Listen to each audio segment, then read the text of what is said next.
The Immortal Game by Aesthetic B. Chapter 20 Way of Our Sins. A buzzing filled Rainbow Dazzle's ears as a million insects crawled under her skin. Every second you disobey one of my instructions, my spell is going to take a piece of your sanity. A violent shudder racked her body as she hit the floor with a dull thud. How's he gotten there? She needed to hurt Pinkie Pie. No, Pinkie Pie was her friend. Daz bit her tongue as she tried to make sense of her surroundings. Realized she wasn't supposed to think of herself as Rainbow Dash. She wasn't even supposed to think. Don't think, or I'll come back and take little pieces of Rainbow Dash away. It won't come back again. Don't think, just kill your friends with your bare hooves. Don't think, just do. Rainbow Dash! Twilight was calling her name. Dash staggered to her hooves and looked around frantically, her mind failing to process everything she saw. It wasn't Twilight. It couldn't be Twilight. It was Twilight's presence and Dash's jailer. It was Nihilus. The pair of hooves grabbed her. Rainbow Dash! Nihilus said as he spun Dash toward her. Uninhibited hatred surged through Dash's veins, hot and intense. The sickening sound of hoof-hitting flesh rang out as she struck Nihilus across the face. This was the monster who made her kill Fluttershy. She was going to pay. Nihilus reeled back as blood fountained from her muzzle. "Someone grab her!" she shouted. Rainbow Dash wasn't going to let anyone grab her. She was going to escape and be free. No pain would ever hurt her again. She spun away from Nihilus, coming face to face with Celestia, Luna, and her friends. Rainbow Dash! Fluttershy said softly. Couldn't be Fluttershy. Rainbow Dash had felt Fluttershy's pulse stop under her hooves. Fluttershy was dead. But none of them were really there. At any moment now she was going to return to the insanity and kill the rest of her friends. Suddenly, she was staring into two glittering pools of darkness, stretching on into infinity, bringing it right back to her.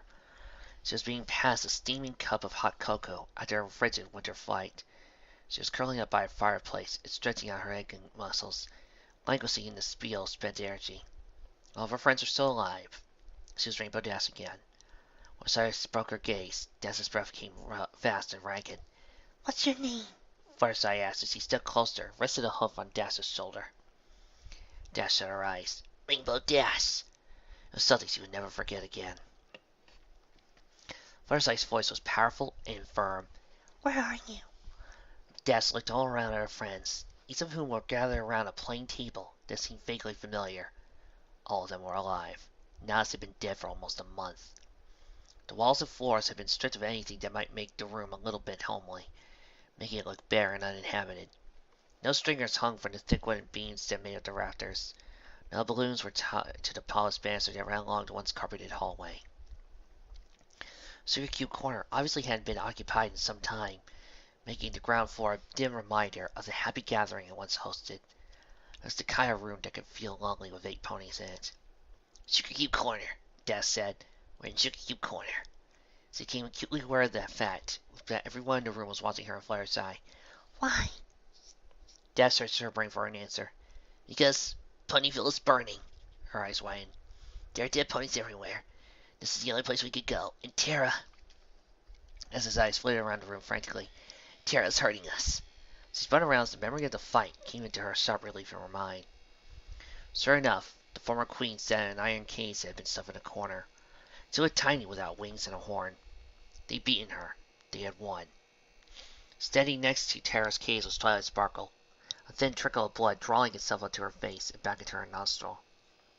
Twilight was looking at Dash, her eyes apprehensive and hurt. Dash hit her across the face. Dash thought she was Nihilus again. You brought us here to show us Terra's memories, Dash whispered to Twilight. It was the closest building still standing. Slowly, Twilight nodded. And Titan cast a spell. The same spell Nihilus used on me. Yeah, Twilight whispered. It's exactly the same spell. I think Titan invented it. Of course Titan invented it, Kansarium, Terra said as he lay sprawled on the floor of her cage. Is any mind capable of something so cruel? Other than mine it is. Dash tried to slow down her breathing. He made you kill them, she said. It's a shame, Terra said with her cage. But up here I missed a couple. I suppose Twilight Sparkle only showed you all the relevant memories.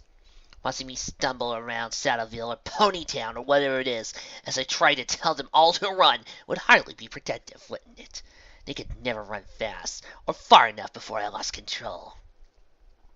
There's only so many times you wake up from a nightmare, feeling limp innocent falling from your bare hooves, before you just start letting things run their course. They're all going to die anyway. Why should you have to suffer with them? But the spell doesn't want to give you up. It wants you to enjoy it. Phantom buzzing. Her skin began to tingle. Rainbow Dash couldn't afford to forget who she was. Stop it! She shouted. Stop! She clamped her hose over her ears, but nothing stopped Terra's onslaught of soul-rendering twos. But no matter how hard you wish you could just let go, you can't.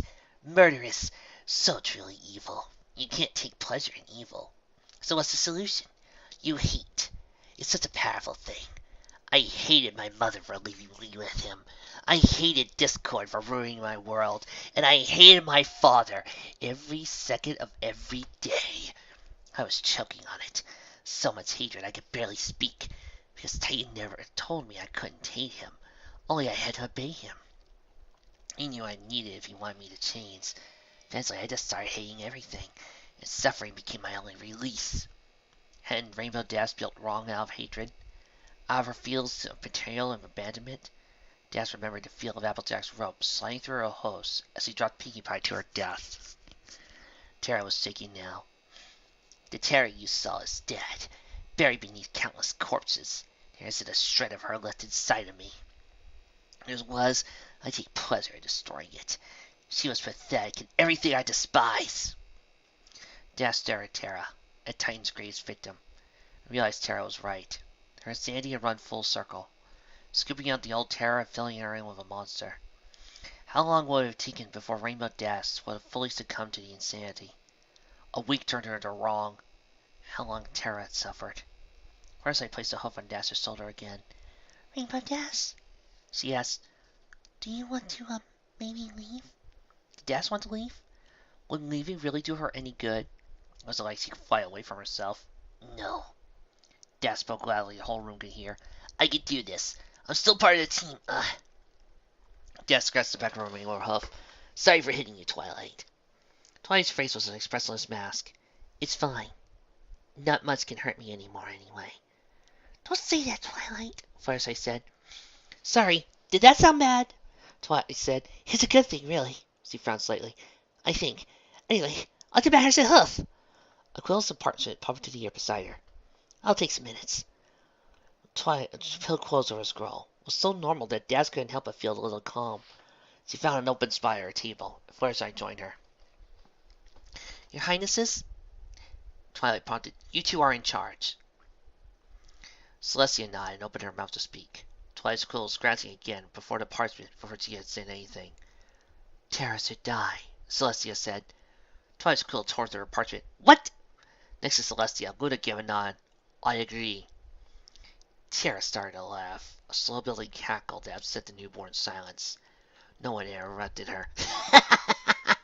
You all look so surprised, Terra said between bouts of mirth.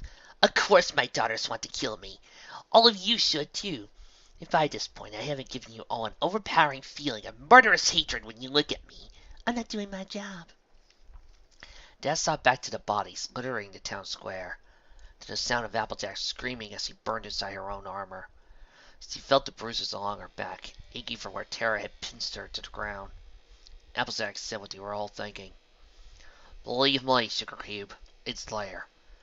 What made sense? Applejack spent more time than any of them among the CRC, selling apples. Her family had been in town since its founding. Could probably call every corpse by name. I don't hate you, Fireside said. I don't want to kill you. Terra looked at her and let out a decisive snort. Idiot! I like the idea of murder just as any of you, Celestia said, but Terra is dangerous, even without her power. We won't spare our parents to keep our hooves clean, Luna said. A turned out pony. Celestia nodded. If any pony deserves death, it is Terra. Fireside looked from Celestia to Luna, but no pony does. Luna regarded Fireside coolly. Are there any objections? Do I count? Terra asked. I abstain, Twilight said. I can prove, through attentive analysis and deductive logic, that killing Terra is the safest course of action for us. She shook her head and sighed. What would the populace think of us if we spared her life? But I still abstain. Applejack took the brim of her hat, then worked her mouth. She looked at Terra. Rotten to the core, she said. I have a family. They won't live in a world without you. Rarity pursed her lips. Seemed to be for a while, but never taking her eyes off the diamond she was polishing. Abstain, she said at last. If you just keep on the case, you really can't hurt any pony. Now can't she? Next to the table was Pinkie Pie. Mabel Dasset hardly knows her. She had hardly so far been quiet. Blue moon, Pinkie Pie said loudly. She went back and forth slightly, eyes haunted quality to them. Slim chance, she said, somewhat quieter. Fat chance, too. Dasset didn't understand. She looked at the others, but none of them clued her in. What was Pinkie doing? Deathlock, Tangerine, Sylvia. They were names. Daz realized with a touch of horror. Pinkie Pie knew every pony in Ponyville. Pinkie Pie kept going, her voice quieter and quieter, so she was only mouthing the words. Daz kept watching her, trying to catch when she said Blue Moon's name again. When she started repeating her last, she couldn't. Kill her, Daz said. What? Fireside grabbed her by the shoulders. Rainbow Daz, you! What if wanted you to kill me? Daz said. She nodded as he felt the truth in her words. I would have wanted you to kill me if I ever became like that. No, Fluttershy whispered. I understand you were like this, Fluttershy. Celestia says she stroked Fluttershy's side. You, of all ponies, would feel for the Terra that we saw in our memories. But she is not that Terra any longer. Fluttershy looked up at Celestia. You can't, she said. We aren't murderers. After so many years, it will finally be done, Luna said. And long last, we shall be rid of her. Shall I, sister? From inside her cage, Terra sneered. It takes the 8 of you this long to decide to kill the greatest mass murderer in history, even though we're all about to die anyway. What makes you think you'll have what it takes to beat Titan? Celestia's face fell into an expressionless mask. No, she said to Luna, I'll do it. She took a slow step forward. Fluttershy pushed herself away from the table and threw herself between Celestia and Terra. I said no! She screamed. Her face was drawn back into a dangerous look, yet tears gathered in the corner of her eyes. She planted her host firmly on the floor. Celestia stopped and looked down at the mare. Her expression didn't change. Don't you understand? Fluttershy said between heavy breaths. When are we going to stop killing each other? Luna broke the ensuing silence. Fluttershy, Terra is not the mare you saw in her memories. Celestia regarded Fluttershy. I understand your sympathy, Fluttershy. But this will be done. Fluttershy backed up until her back was to Terra's cage. If she could turn bad, bad can turn good. Celestia grated her teeth. It has been decided. Then I undecided, Fluttershy shouted, eyes wide and frantic. Voice became pleading. We can't just decide around and decide to kill someone. We can't! Fluttershy turned on Twilight. Twilight, she said, please. Twilight drew a long, ragged breath. They voted Fluttershy, she said tiredly. She's a murderer. So it's right to kill a pony because it's wrong to kill ponies? Fluttershy asked. I don't know, Twilight shouted, banging a hoof on the table. Why me? Why do I have to answer that question? This is the crack team of ponies that defeated me with the magic of friendship, Terra asked. I had to say, I'm glad I'm not capable of shame. Ramadaz looked over to Terra. Terra was a murderer, yes, and they all wanted to kill Steam for the same reasons. The fallen queen truly did deserve to die in Daz's eyes. But she wasn't going to leave Fluttershy to stand alone. The mare had guts, sticking up to Princess Celestia like that. Leave her alive, Ramadaz said. Twilight saw her look of confusion, and she had, What? She can't really hurt anyone, right? We can always kill her later. Twilight let out a exasperated sigh. Fine. Terra lives for now. But she's yours to take care of, Fluttershy. As for you, Twilight said, turning to Terra, I hope you know what you're getting into. Terra blanched, huh? I'll pull you out if I need you again, Twilight said. Daz looked from Twilight, who was paying attention to Terra and Celestia. His mouth was held on fun, as he couldn't think of anything to say. Had Twilight just overruled the princesses at Fluttershy's behest? She had, and that could mean only one thing. Twilight Sparkle is now ruler of Equestria. The royal pony stairs sat atop a cloud high above Ponyville, watching the ruddy glow of the setting sun wash over the ruined town. A warm blanket dripped over her full. The buildings below were barely specks, but Celestia could still see where the picturesque town gave way to the ruin left by Terra's wrath of destruction. Celestia idly drew a hoof through the cloud beneath her. They voted, she said. We decided Terra would die, and they just put it to a vote. That may be my fault, Luna said. I was not the sole decision maker after we went to Canterlot, especially not after Twilight's returned. Celestia sighed. She overruled our decision, gave our mother the Fluttershy. No one opposed her. I'm not exactly used to having ponies second-guess my decisions. Luna's horn began to give off the faintest glow. Above them, Sirius appeared in the night sky, so faint it was almost visible. That doesn't go away, she said. Well, we have to consider the possibility Fluttershy might be right. Wouldn't that be something? Celestia asked. Terra redeemed, Titan's first victim. Terra is sick, Luna said. I have never seen a pony take such pleasure in pain. She fixed the sky with an imperious glance. Polaris revealed itself. Still, if anybody can cure her, it's Fluttershy. The moment Celestia had the sun halfway below the horizon, Luna turned eastward. A faint sliver of the moon rose into the sky. I always wanted them to take on more autonomy, Celestia said, but this is not exactly the ideal time. They had impeachment clauses for the past 1,000 years, elected officials, public forums, but they've always deferred to me. I've always wanted them to be able to rule themselves, to choose, but now... What did they choose wrong? Luna said. What did they choose wrong? Celestia asked. Twilight and her friends don't know Terra as well as we do. We have the benefit of age. We've seen a world they can't even fathom. Luna looked down at Ponyville. Celestia followed. Her gaze to the rubble to the buried town square, still smoking in places. They're closer to fumbling the old world than you and I are willing to admit, Luna said. And if they choose wrong, they will suffer the consequences and learn. Celestia watched the last sliver of sun fall behind the horizon, glad to see the end of another miserable day of war. And in 100 years now, when every pony alive is now dead, will the lessons they've been learned be forgotten? Are they doomed to make the same mistakes over and over again? Perhaps, Luna said, but we will be there to guide them. Unless we die tomorrow, Celestia said. Unless we die tomorrow, Luna agreed. I must admit, dear sister, that the odds do not seem to be in our favor. Celestia could have laughed at Luna's understatement. The odds weren't just against them. They were paltry, insignificant. Even if we win, Celestia said, the chances of both of us surviving are slim. I'm aware. The cloud beneath them was now a deep groove of gray of the coming night. Celestia knew she were immortal. She'd probably be feeling cold by now. She leaned her head against Luna's side. I wish we had more time together. So do I. We spent so much time fighting each other, discord, each other again. We were only really sisters when we were children. It seems like a waste, Luna said finally. Celestia fixed her gaze on the ruins of Ponyville once again. A waste, she agreed. I wish you could have seen more of the world I made. Luna gazed over the landscape. I knew. It wasn't perfect, but it was still more than either of us had hoped. I thought it'd be hard to take the war away. But ponykind has just so much good in them. They made it so easy. Luna gave a slight tilt of her head, as if considering Celestia's words. They adapted the war quite easily. Celestia scoffed.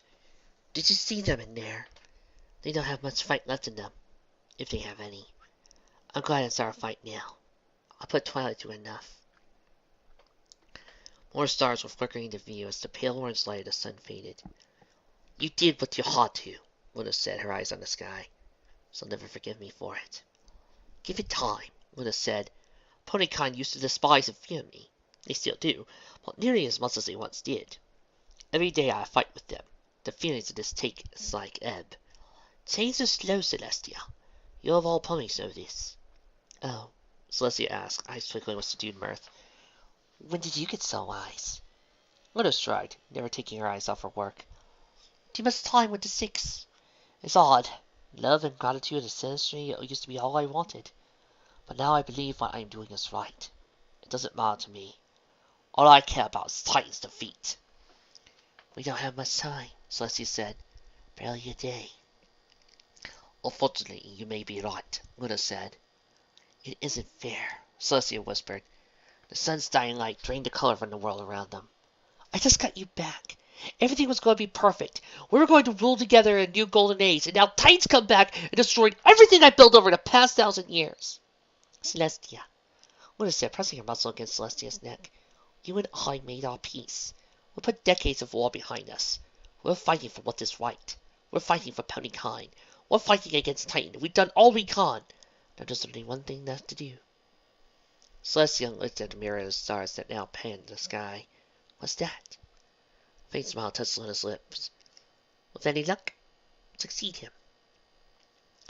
Rarity was working. The field of Nihil gripped in her mind, the taut pull of fabric.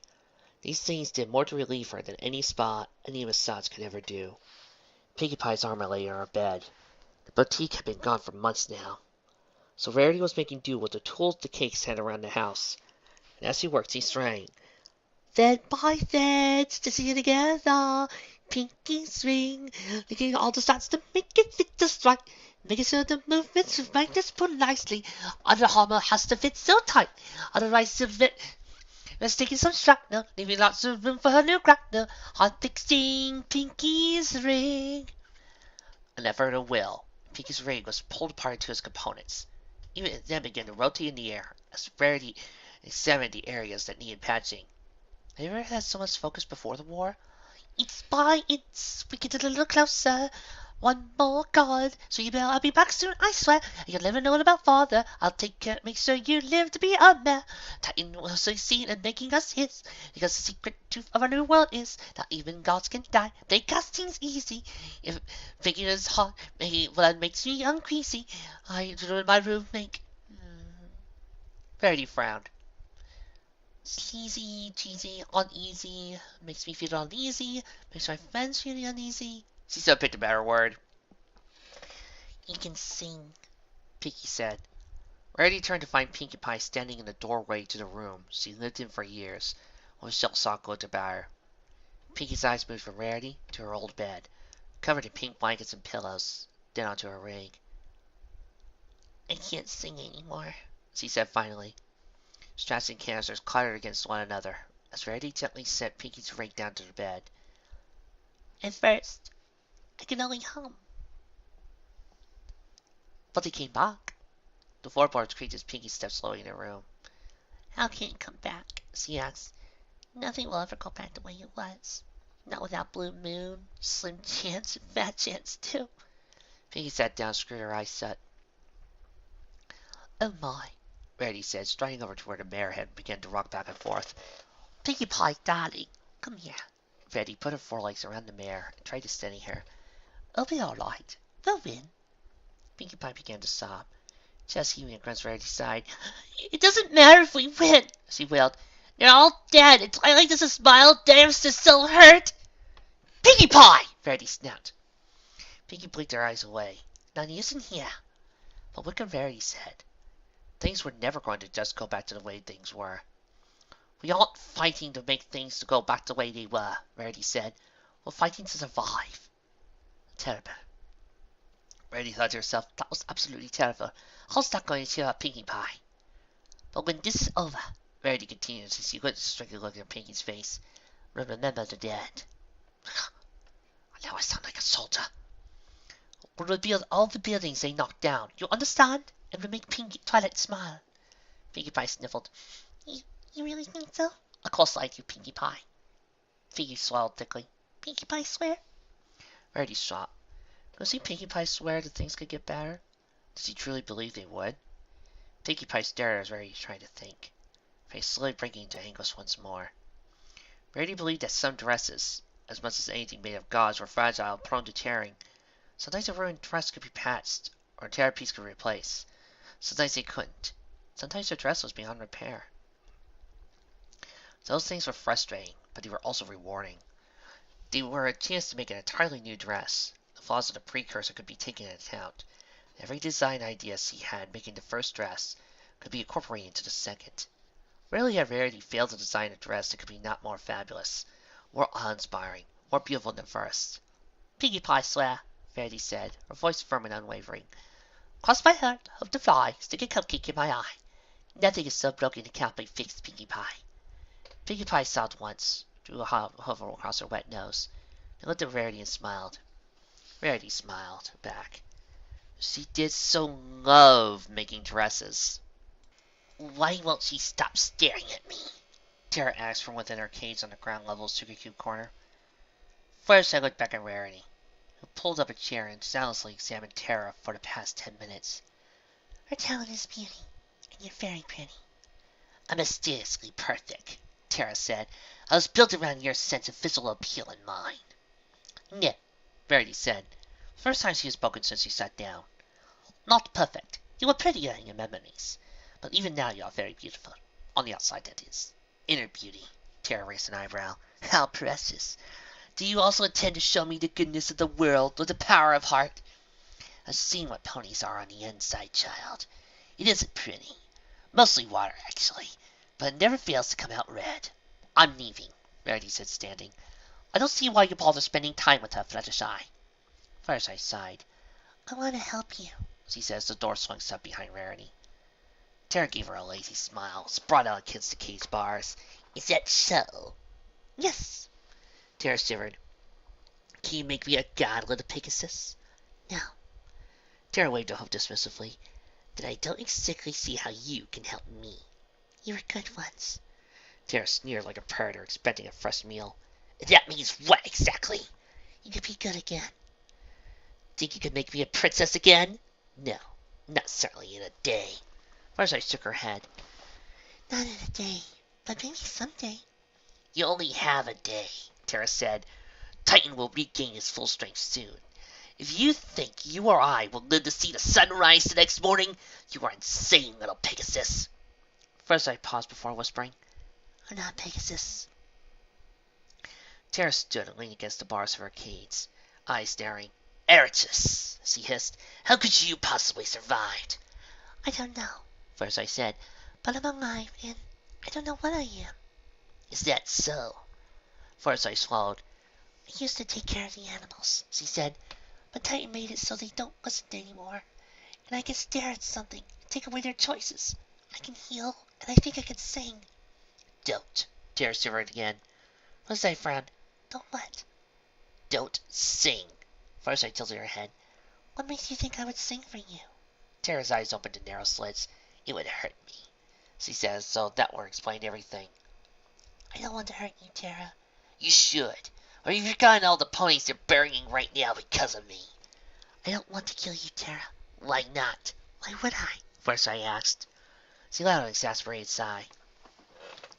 Murder makes murder right? Please listen to me, Terra. No pony has cared for you so long, but maybe if I cared, you'll at least have a second chance. Terra wrapped her forelegs around herself. Looked almost as though she were cold. Are you really so broken? Well, what do you mean? What are you trying to prove by sticking by me, Eratus? Why do you need to convince every pony you're so good and pure of heart? Do you want them all to see you're better than they are? No, Terra sneered. Or is it that you do it for selfish reasons? Are you saying you're trying to convince yourself that through all of this, ponies are still good? I have terrible news for you, Eratus. They aren't. You're wrong! They were good when they were happy, Terra said. When Celestia had them living in ignorant bliss. You act like this new world is broken. It's fixed. This is the way things are supposed to be. This is, as Titan would say, the don't! First I said, don't say it! She refused to believe the animals were supposed to run for her in fear. She refused. Are you cold? Terra gritted her teeth. It's night, she said, and almost autumn. I'm cold because it's cold. Really? First I asked. I feel fine. Terra rubbed at her host for warmth. You've been at the mercy of heat for all your life. I've been a god. I'm not feeling used to anything but perfect. Now I feel like a wet paper bag. Did it hurt? First I asked. When we took it away? Yes, Terra said, but it wasn't you who took it away. It was Twilight Sparkle. You and your friends are just a set of batteries. I'm sorry. Terra barked her a laugh. Ha! For what? hurting you. I know that Twilight could have made it easier for you. She would have. You just don't get it, do you? How could you not see what took me seconds to realize? Your precious godling is so methodical, so reasonable, so in control. When it comes down to it, she's just cold, hard logic. Maybe when she looks at you, there's infinity in her eyes.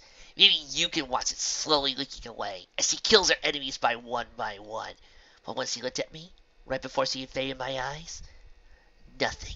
No pity, no hate. Just the job she needed to do. Twilight isn't like that. Twilight is Titan, my little pony. She's a dark god waiting to happen. The weight of this war is going to make her collapse in on herself and... Terra interrupted Flarside with a voice that was perfectly calm. Why are you doing this?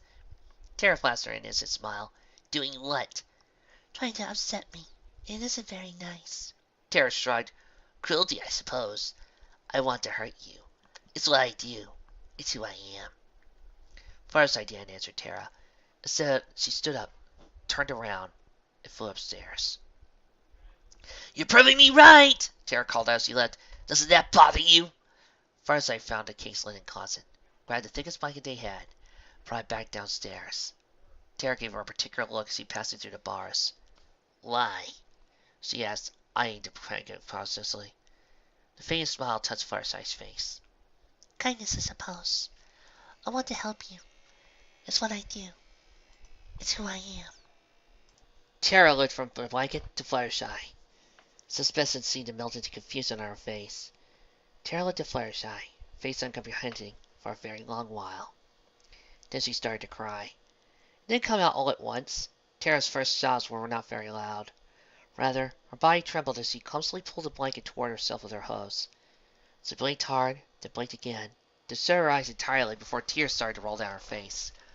She looked for all the world like a mare desperately trying not to cry. Go away, Terra said weakly. Don't look at me. You need somebody, Terra. Like a little filly, Terra tried to pull the blanket over her head so she couldn't be seen. She failed. First, I guess she wasn't used to using her hooves. No one, Terra whimpered. She died. He killed her. I'll never live up to her expectations. Shh. I'm here. Terra swallowed. Will you... She didn't finish her sentence. First, I didn't need her to. She got up, moved next to the cage, and reached through the voice to the bars to take Terra up in her hooves. Sometimes all a pony needed was to be held. Terra punched her in her throat. The attack was so sudden and unexpected. First, I didn't even have time to cringe. One moment she could breathe, and the next she couldn't. Terra threw herself forward, grabbed Flutterside's mane in her teeth, then struck Flutterside's forelegs with her own. Flutterside's legs were thrown back and lost their balance. Terra dropped down to lie flat on the floor, and kicked a hind leg to knock Flutterside off her hooves. Flutterside spun as she fell, and Terra's forelegs wrapped her way around her neck before she hit the ground. It was all so well coordinated, so flawlessly executed she didn't have time to react. One moment she was offering Terra a hug, the next Terra had both forelegs wrapped around her and was using a hoof to push her neck into a stranglehold. Terra's voice was venom in the air. Arati can have an Earth Pony magic to rival even the Earth Ponies themselves. And as a you're W with the Apex Actress, possibly the only one still alive, that means you'll survive this. Which is why when you stop breathing, I'm going to cradle you to the ground, pull you close, and beat your head to a bloody pulp with my bare hooves! First I flared her wings and beat her hind legs against the floor in panic. What had happened? Terra lied. Terra lied and Fluttershy had fallen for it. She tried to pull herself free, clutching at Terra's forelegs, but no avail. Her strength didn't matter when Terra had to leverage. She couldn't meet Terra's eyes to use to stare. She couldn't open her mouth to sing. But what good would that do?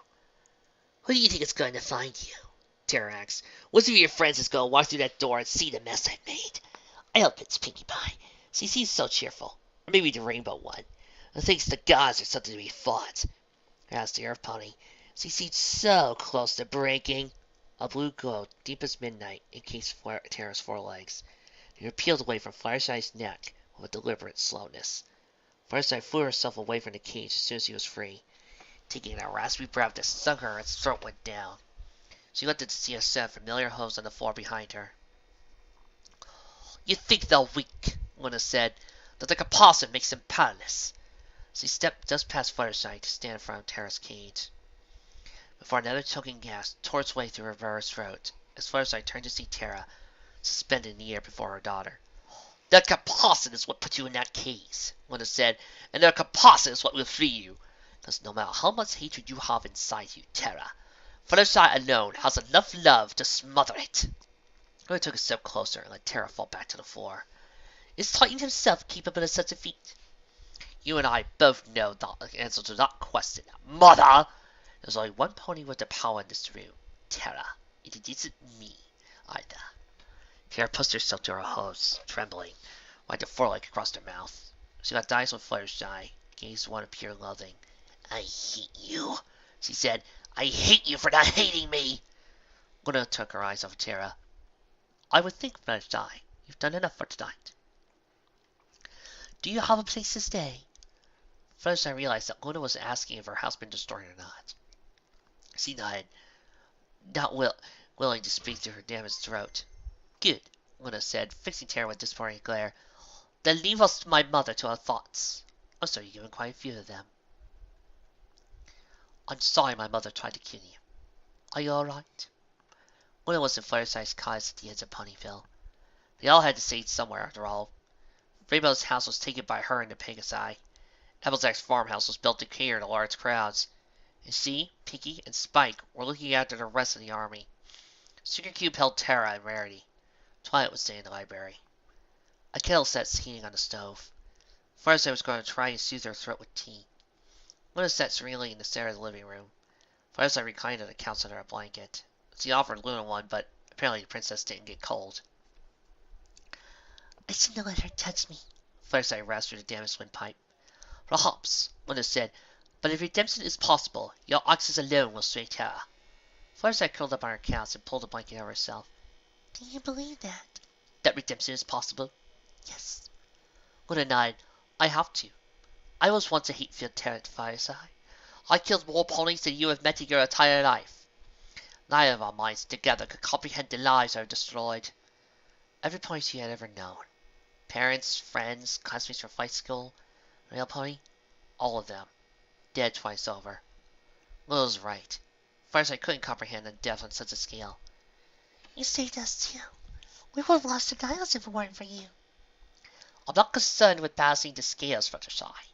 If I have a hoof in defeating Titan, then it'll be forever in my favor. But that does not mean I cannot do evil. If Titan destroys us, then my deeds will have meant nothing. But that does not mean I did not stand for good." Do you think we'll win?" "I don't know," Luna said. "Celestia and I together are strong.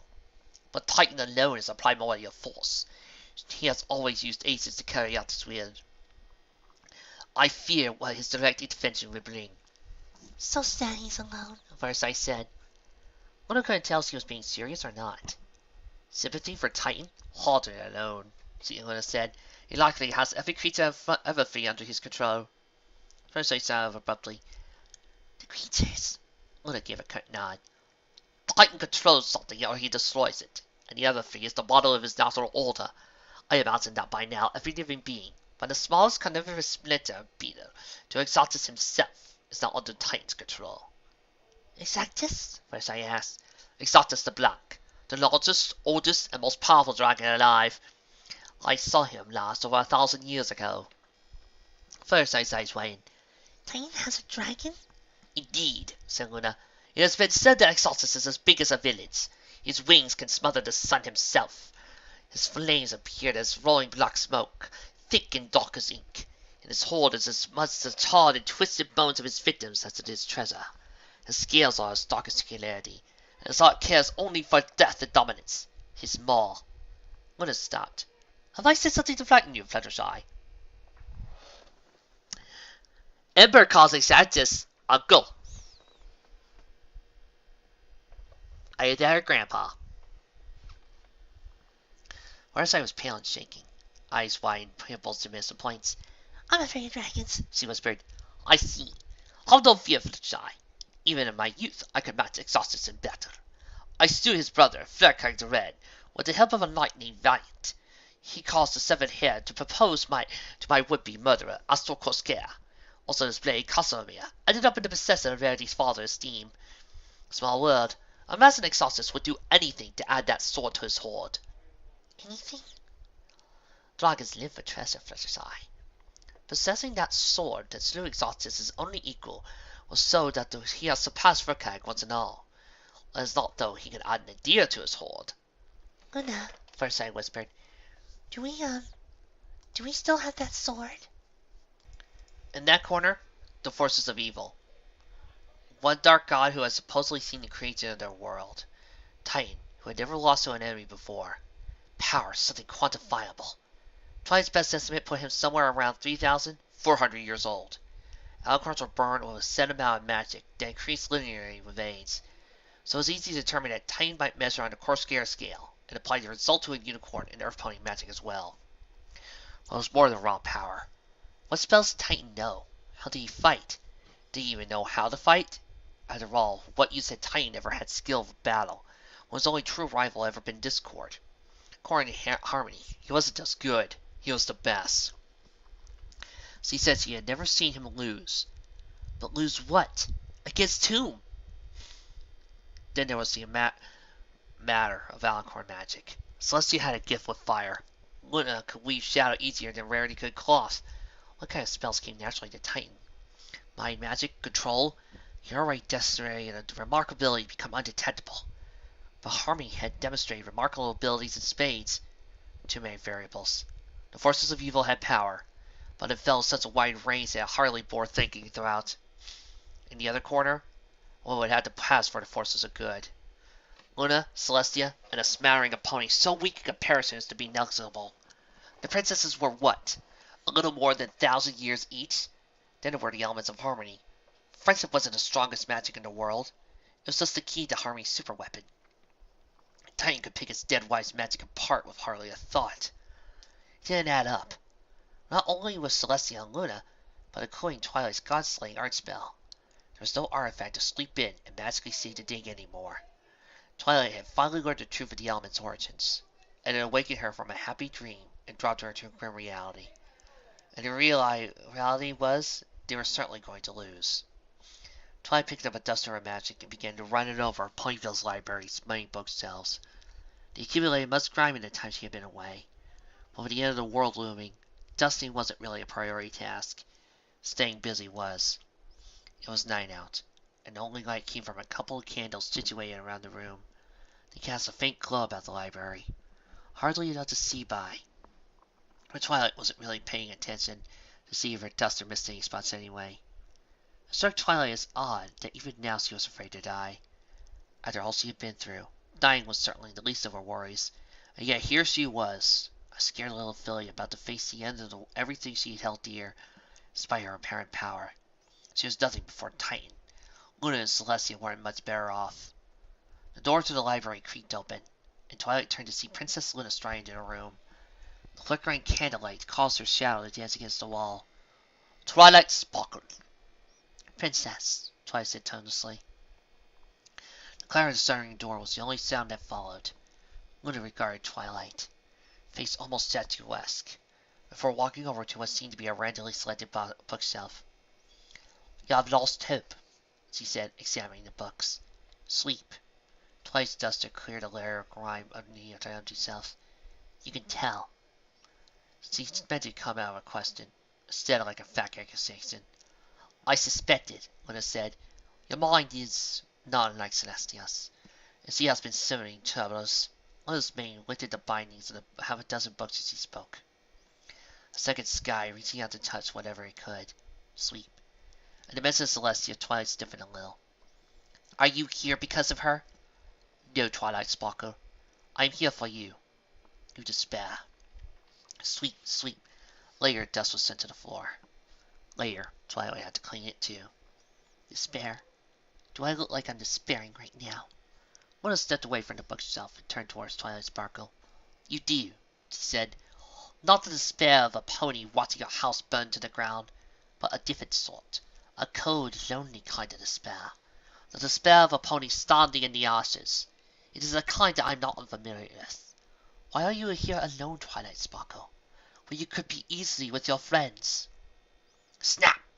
The handle of Twilight's duster shattered, each wind shard tumbling to the floor. Has he been holding it that hard? We're going to lose. Twilight's voice was low. So you won't spend your last night alive with them? Twilight's breath caught in her throat for the slightest instant. How could she explain herself? They'd expect optimism, but I know better. How can I look at my friends and be happy when I know they're going to die? Luna blinked. I see. It's okay, Twilight's voice wavered. We've had some good times. And even after Titan, they were always... Twilight swallowed. There for me. Luna gracefully trotted over to where Twilight stood, staring at the broken shards of her duster. Why do you think we'll lose? Luna asked. Math, was Twilight's answer. He's stronger than all of us put together by a significant margin. He has more power. She lifted her duster into the air, floated the fragments to a guardsman bin. Power?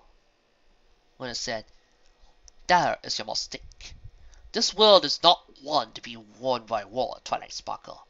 Power is not the only thing that determines the outcome of a conflict. Remember that. Twilight's mouth twisted into a grim frown. I have yet to see any evidence to support that, princess! Then consider your math error, Luna said. You failed to account for the magic of friendship. That puts our side ahead by quite an order of magnitude. The magic of friendship? Twilight asked. Friendship is just a trigger condition for Harmony's weapon, and it's a weapon that's useless against Titan. Friendship is not useless. It's useless here! Luna brought a hoof down to the library floor, shattering hardwood like it was paper. Listen to yourself, Twilight Sparkle! Twilight drew back as splinters flew through the air around Luna's hoof. This swallowed thickly. How could you, of all ponies, possibly believe that there is no magic in friendship? After all, it has helped you accomplish. After all that you have seen, go to your friends, look them in the eyes, talk with them, laugh with them. Tell me if lifting a duster is more magical than what you feel, truly feel in your heart. Friendship is a force, Twilight Sparkle. Love, wonder, happiness. Titan has none of these things. If you allow him to take ours, then you give up our only advantage. If we are going to win, it will be for our intangible virtues, not brute force. Magic, real magic, the kind that I used to raise the moon, cannot be fought. Ladies and gentlemen, the best speech of the whole damn fic, right here. This is one of my top MLP fanfic quotes. And I'm so glad I got to use it in Fall of Starfleet. Twilight stared at the floor, trying as hard as she could to understand what Luna was telling her. And here I am, in the library, alone. She said, I'm losing hope when they need me most. Luna leaned down, flowing means sent a cruel freeze over Twilight's face. The princess looked almost indistinct in the candlelight, as though she were obviously in a shadow, vulnerable to the faintest flame. You're not alone, Twilight Sparkle. I am here. Twilight sighed. Do you know how many townsfolk I spoke to today? Ponies who lost their loved ones, their homes, everything. Ponies who used to know me, and now they act like I'm their savior, despite Celestia's return. You're a talented leader, Twilight Sparkle. They do well to put their faith in you. Twilight turned her heels and began to pace, avoiding the new hole Luna made in her floor. I might be a good Master General, Twilight said, but I'm not infallible. I know, Twilight. We can never hope to deserve the trust they give us, but we can try. And if any pony deserves their faith, it is you. You are not a distant moon or fallen sun. You are one of them, and you can understand them far more than my sister or I ever have. You have shown yourself to be willing to risk everything for them. Will you truly accept the mantle of leadership? You are inspiring. Luna's eyes grew distant as the flickering candle flames played within them. You make others want to be better, more than what they once were. The effect you have... Luna pulled her hood from the broken floor and set it down on solid ground. I believe you can build a better future for ponykind. I believe that you have inside you the very soul of Titan's undoing. I have faith in you, Twilight Sparkle. Luna reached out and cut Twilight's face in her hooves. Their eyes met. Twilight stared into nebulous turquoise orbs and felt a strange of familiarity. Luna spoke again, her voice consumed with determination. Prove me right. Ponykind was a drift of intestinal dust, filling about his hooves in the winds of blind chance. They dared to call it a victory when he did not sweep them aside. Titan sat. It was not a position he assumed very often. The shattered plateau of the dark heart of ever-free forest spread out around him, sundered by the clash of gods.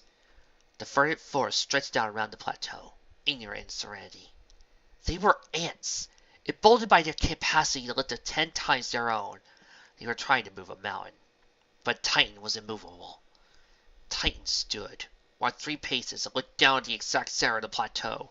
It drew a hover along the ground, brushing away dust and pebbles on a curve to smooth rock beneath.